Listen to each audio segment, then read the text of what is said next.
Hello everybody. Long time no see, I know, but been really busy with school and work, and then my computer died and I just got it back today. So basically I had a very long and painful round of orthodontics from about 5th grade until almost high school, and actually onward if you want to count permanent retainers. One of the permanent retainers broke, so I had to go into an orthodontist and get it fixed, and I found out about a lot of problems with my jaw still that nobody had told me that I still had. And it was very distressing for me, and I was really upset and angry. That was last November. I've had a lot of time to think about it and do alternate consultations and things like that. And although I'm a good candidate for jaw surgery, I'm going to talk about why I'm not doing it. And the reason I'm making this as a video is I think it's important to remind people that there's always alternative options, and if, especially something as big as surgery, if you're not really dedicated to it, I would suggest you looking at alternative options. Quick overview of what the problem is. I have a mix of a crossbite, an overbite, and an open jaw. With crossbite, your top teeth are supposed to be on the outside of your bottom teeth. Like, this side is, like, it's correct. The top teeth's on the outside. All of this side of my jaw, the bottom teeth are on the outside of my top teeth instead. And my jaw's also crooked, because it developed incorrectly. And then underbite, it was partially fixed because I had something called a herpes appliance when I was younger, but it's still there, just to a lesser extent. And I have open bite, which means that only my molars touch, none of my other teeth. Like, I can do that when my jaw's completely closed when I do that. Like, the whole front of my jaw is just open, so only my molars touch when I close my mouth. And the risk for this is because the only teeth that ever touch are my molars, it can cause severe damage to them, and where over time I have several symptoms of TMJ and other joint and problems with the joint here in my jaw, so a lot of aching, my jaw unhinges a lot, it pops a lot, and especially when it's cold, it hurts quite badly. First reason I'm not doing surgery is it wouldn't be a cosmetic surgery. As you can tell, like, if you have to really be looking for it, but like this side of my jaw is out a little bit more than this side, things like that. But my teeth and my jaw from the outside look fine. Maybe if it was like very prominent and obvious and I was self-conscious about it, I might be more open to surgery, but since things are still looking fine, like, that's not an issue that I'd have, and that's not a reason I would do it. It may or may not fix the pain that I get in my jaw, because there's no way to be sure what's causing what. For example, my mom also has an open jaw, and like things don't line up correctly and a little bit off, but she doesn't experience any pain at all in her jaw. My sister has much worse TMJ than I do, but her jaw and her teeth are perfectly fine. So there's no guarantee that that would actually fix what my main complaint is, which is the pain and the aching and the unhinging and the popping. Third reason, it is a major surgery. For me, it would be upper and lower jaw, and that's not something to take lightly. I don't like clinics, I don't like appointments, I don't like doctors, I don't like surgeries, and I'm already extremely hesitant about all these things. Like, I hate taking medicine, like, that whole thing is just not really for me, which makes the idea of a major surgery on a place as intimate as my face extremely intimidating. When I got my wisdom teeth out, which I also didn't want to do, they were impacted, so basically they had to cut open my gums and take the teeth out from the inside because there wasn't physically enough space in my jaw and my mouth for them to come out. I have a very small mouth, even though I have a very large head and like a big face, and I'm not sure why, but that's just kind of how I'm built. And I couldn't take the like heavy-duty painkillers they were giving me. I felt horrendously nauseous, which was probably a combination of the painkillers and also swallowing my own blood. But I couldn't walk, and because I had switched to ibuprofen like a day in, it was the most horrendous pain I've ever experienced in my life. And this would be easily 10 times worse, and there's like a 6-week recovery time minimum, and I'm not sure I'm up for that kind of pain.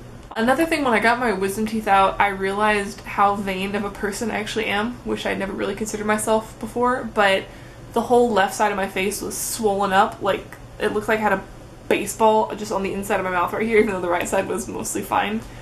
I guess they just had issues taking them out on this side. I just didn't go outside at all. I felt really ugly and horrendous. I thought I looked like a monster. I cried all the time. I couldn't look at I had to like put a towel over the mirror because it was just horrendous.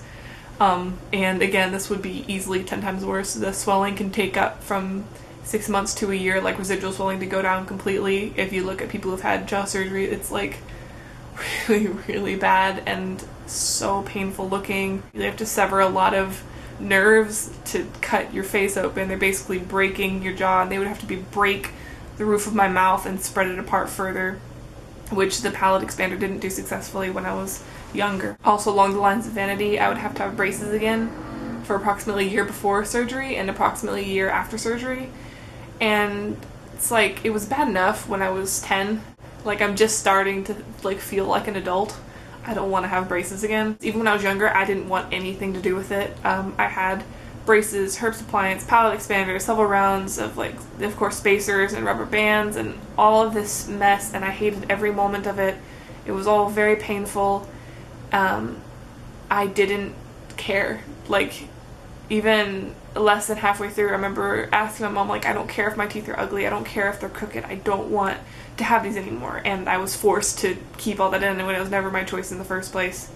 And so now that it's finally my choice, I don't want to do it. The last reason is I'm a very busy person and I have a very busy life. I'm also a very active person.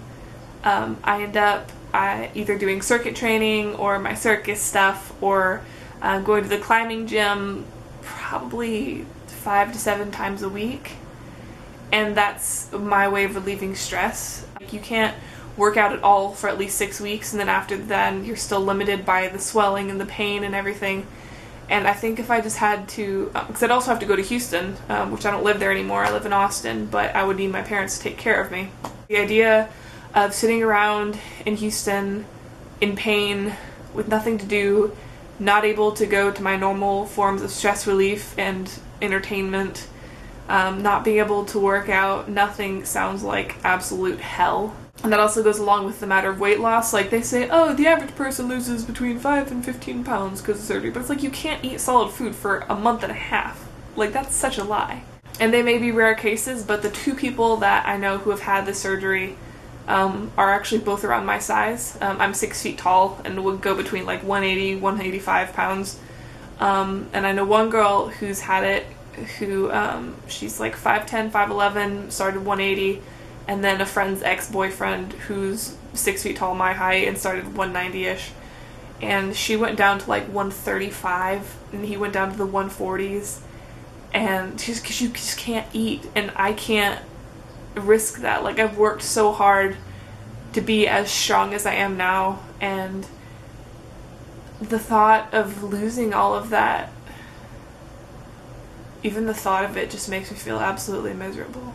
And it had gotten to the point where every time I even thought about what this surgery would entail, I would just start crying, because just the thought of losing all of that made me so sad. Which, there's your indication right there that I probably shouldn't do it. The main potential issue is damage to my molars, because every time I chew or I close my mouth or my teeth touch, it's only these teeth in the back that hit. So it's kind of like, here's your normal jaw and how your normal jaw works, and mine's just like... So I'm actually going to get a bite splint, which it's something you put in your mouth while you sleep, and it will be formed to fit the discrepancies in my jaw. So it'll be thicker in some places and thinner in some places, because that's the way my jaw is and that's the way my teeth line up. And the idea is that at least while I'm asleep, it will prevent my molars, I won't grind my teeth, it'll prevent my teeth from hitting each other, and it will keep equal pressure on all of my teeth at the same time. Whereas all these teeth from here forward never receive any pressure because they don't touch. And hopefully doing that will prevent any significant damage to them or any potential worsening of the pain and discomfort in the joints of my jaw. So again, this is just to provide an alternative perspective for anybody who's maybe considering this kind of surgery. People think, oh, jaw surgery, and they automatically think of like cosmetic stuff and don't realize that it is a very serious surgery and is a major surgery. So if you have any stories you would like to share, feel free to down below. You can expect me to be back on a more regular basis from here on, hopefully, and I will see y'all next week.